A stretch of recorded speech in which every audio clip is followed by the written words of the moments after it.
Maginhawa po sila mga paryente, walang kaamoy-amoy. Kapapalit lang ng ano, evaporito. Tayo dito sa likod. Ayan. Nga pala.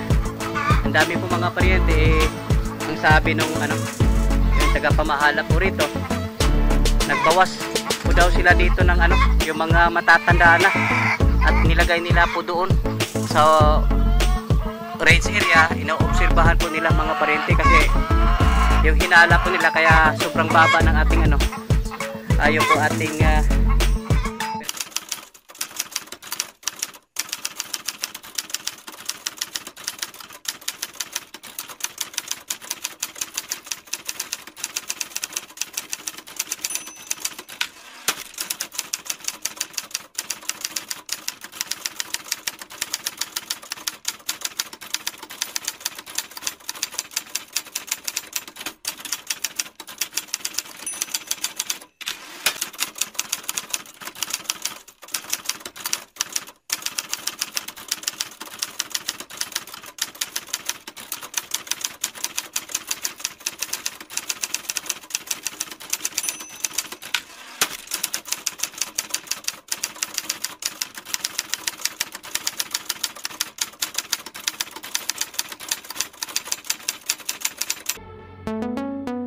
ayan mga paryente, isang mainit na umaga.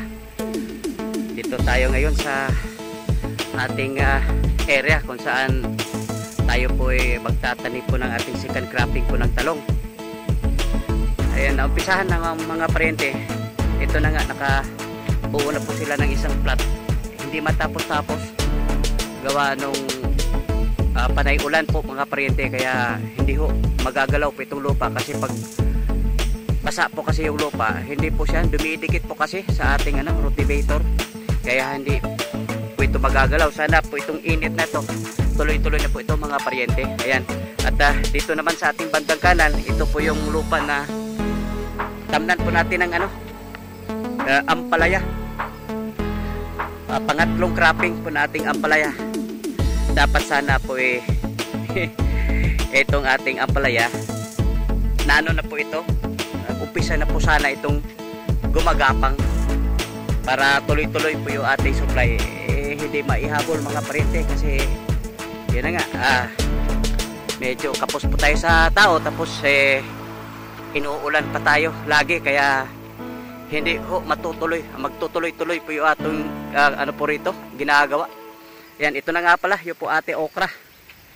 Yan, malulusog po yung ating okra mga paryente. Ayan, mayroon na po itong dalawang plat po rito.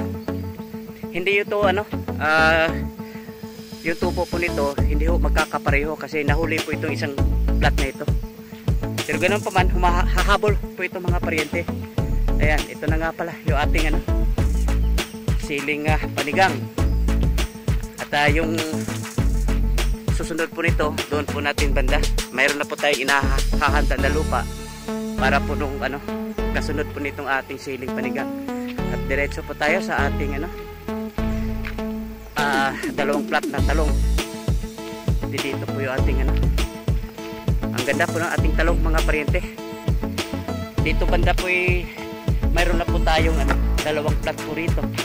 At mayroon po tayong dalawang plat po doon malapit sa guardhouse. At mayroon po tayong kahit saan nandun, mayroon din tayong dalawang ano po roon, plat. Nagkaletse-letse po kasi itong ating ano, talong mga paryente kasi yun na nga, nung nagpula po tayo, nahahaluan po ng kamatis. Pina-prioritize po natin yung kamatis, kaya itong talong kahit saan na lang. Pero ganun pa man mga paryente, napakaganda yung ating talong po ngayon, oh. Hindi ko na nga binibilang kung anong ano, ilang araw na po ito magmula nung inilipat tanim. Ayan. Ayan mga paryente, kasalukuyan po tayo nagpapadaloy po ng tubig lagon. O pwede natin sabihin na ano, nag-aabono po tayo kasi ito lang po yung ano, ginamit po nating pampalit po doon sa commercial fertilizer. Ayan, at ito yung pinapagawa po natin mga paryente. Ayo, hinihimas natin yung tubig lagon at dinirekta natin po doon sa yung puno po niya para madali mga paryente, kasi mayroon pa tayong maraming gagawin pagkatapos po nito. Pero kinakailangan po itong mapatubigan. Bagamat parating umuulan mga paryente, pero iba talaga yung tubig lagon, kasi ito po yung ating abono. Ni minsan hindi po tayo nakapaglagay po ng po nito, yung commercial fertilizer. Ito nga lang yung laging binibigay po natin, yung pong itong tubig lagon po. Ayan. Nasa kahapon po po tayo. Nasa 12 pitasan na po tayo. At yung tinatarget po natin aabot po tayo ng 20. Kaya medyo mapapansin na rin po natin. Hindi na rin po kagandahan yung po ating maganda pa rin naman po siya mga paryente, pero hindi tulad po ng mga 10 pitasan, 8, talagang parang nilagyan ng floor wax yung ating ampalaya. Pero ako po ay umaasa na umaabot po tayo doon po sa ating target na 20 pitasan, kasi yun po ating sa taas po hindi pa nga siya lubusang nasara, yung pong sa taas. At pansin na rin po natin yung mga dito sa baba, unti-unti na po siyang tumutuyo yung mga naunang dahon. Ay normal na lang naman po yun mga paryente. Ayan mga paryente, update po tayo dito po sa ating sitaw.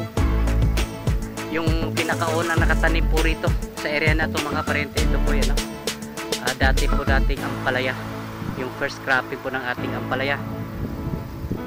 Pagkatapos noon tinamnan po natin ng sitaw.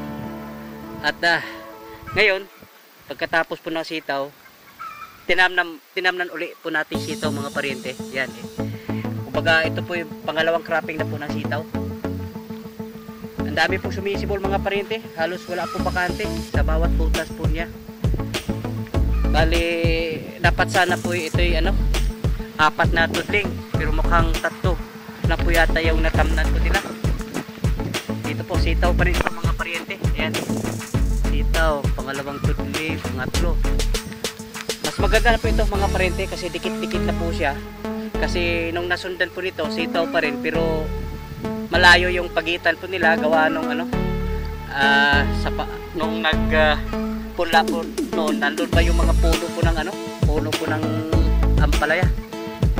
Ngayon talagang ganito talaga yung pong pagitan po nila, dikit-dikit. Dapat nga lang isang dangkal nga lang yung pagitan, pero okay na po itong mga paryente. Yan, dapat ito pa rin sitaw pasana itong mga paryente, pero nabusan po tayo ng buto. At dito mayroon po tayo 2 plant na pipino. Yan, medyo pangit po ng pipino po natin mga paryente. Yan, mayroon pang dyan, lumilipad na insekto. Dapat ito mga paryente ma-sprayhan po ito. Ayan, ang dami pong insekto. Yan, makikita ho natin yung kabaw-kabaw, insekto na ayan. At ito na nga pala yung ating upo. Buhay pa po mga paryente. Ang tagal na agnas po yung ating upo. May mga bunga pa rin po sila, pero ilang puno lang po ito mga paryente. Wala nga 10 siguro yung puno po nito, pero matagal po siya na agnas, at saka patuloy pa rin po siyang namumunga. Marami pa pong bunga rito mga paryente.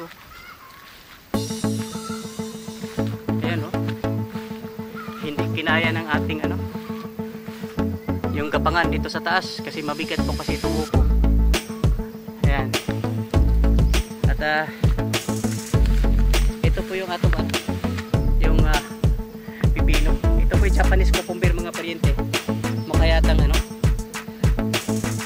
may pinahabol na mga pipino po rito, kasi yung iba magapag na ngayon iba, pero ang dami po insektos mga paryente. Ang disadvantage din po kasi rito mga paryente, dito sa area na to, sadyain mo talaga, nasa dulo po tayo. Kaya minsan ito po yung nakaligtaan, hindi po maaalagaan ng gusto, kasi sasadyain mo talaga. At saka napakasuka na po. mga 2 linggo na. Ito po yung malinis po itong mga paryente. Tapos sunod-sunod po yung ulan. Dali lang, oh. Napakasukal na. Buti na lang mayroon po tayo plastic bags.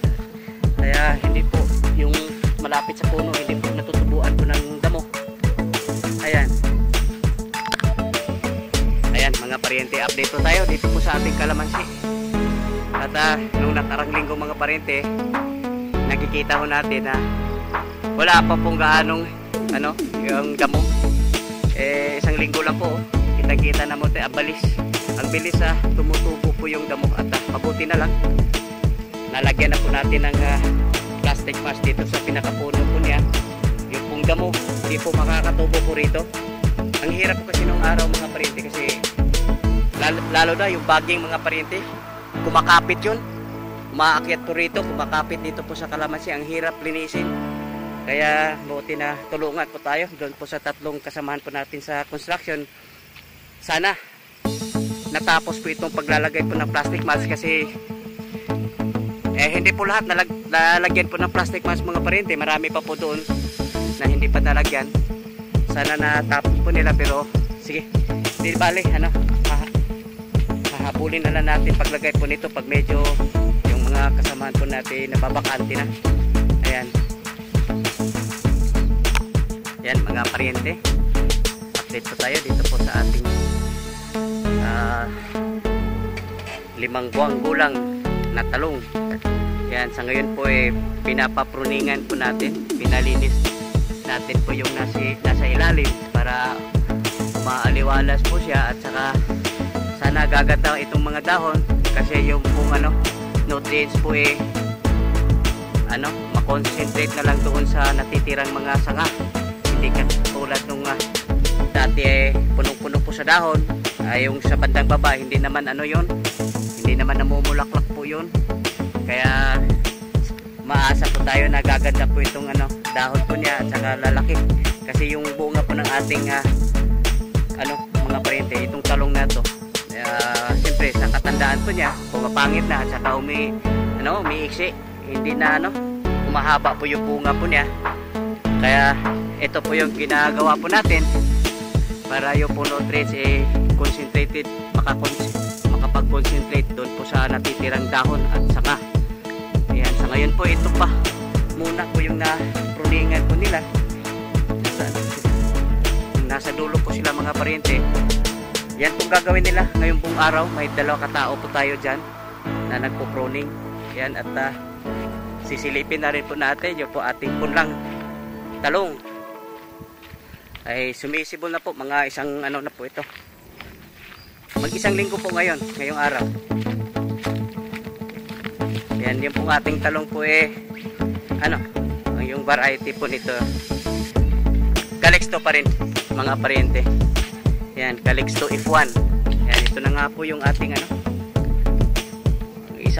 linggong pula. Yan, marami na po yung sumisibol mga paryente oh. Mayroon po itong mga 200 po yata. Yung pong kabuuan po nito, yung ipinunla. At marami po yung sumisibol mga paryente oh. Kung makikita ko ninyo, marami po sumisibol. Ipagpalagay na lang po natin na 80% yung sumisibol. Mayroon po tayo mga kulang-kulang 2,000 at tamang-tama po doon sa yung ating area kasi malawak po yung ating area na pagtamnan po nitong ating talong. Ayan. Ayan mga paryente, update po tayo dito po sa ating free range. Ayan, nga pala yung ating layers.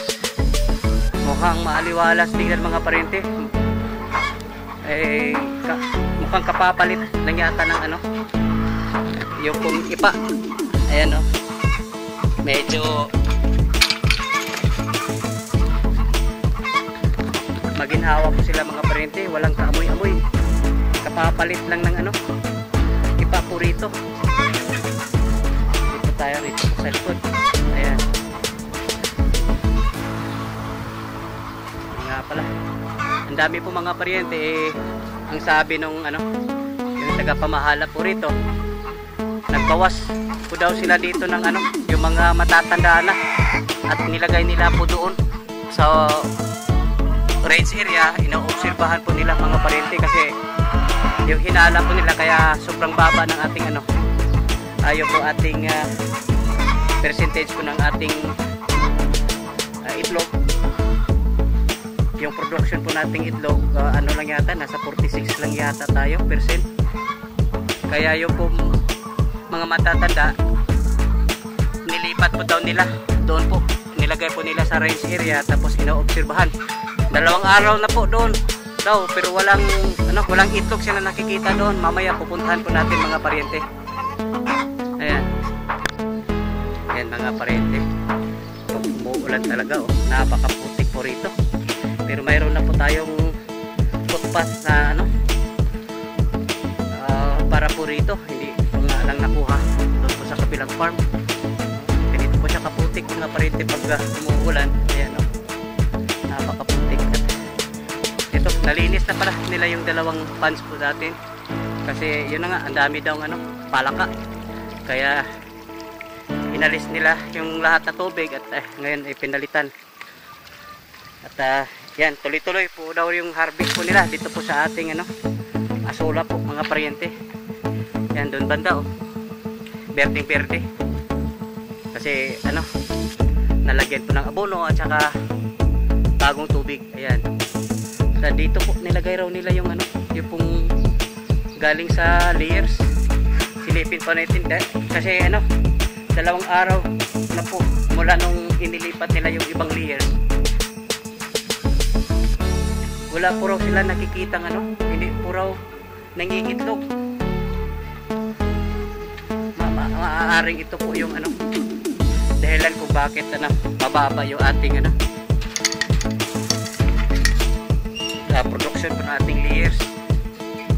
Yun nga pinagpili ko kay kasamang John, mag-iimbentaryo at saka yung mga matanda dapat na talaga no, ikakal.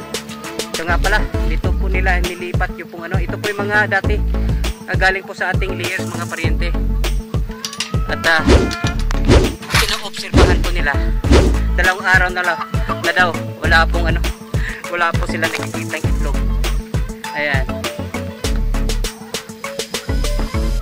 wala nga tayo nakikita ng itlog. Ito po yung nanggagaling dun sa layers. Kaya ito, malamang na ito ay ikakal na po natin mga paryente kasi hindi na po sila productive at kain lang na kain.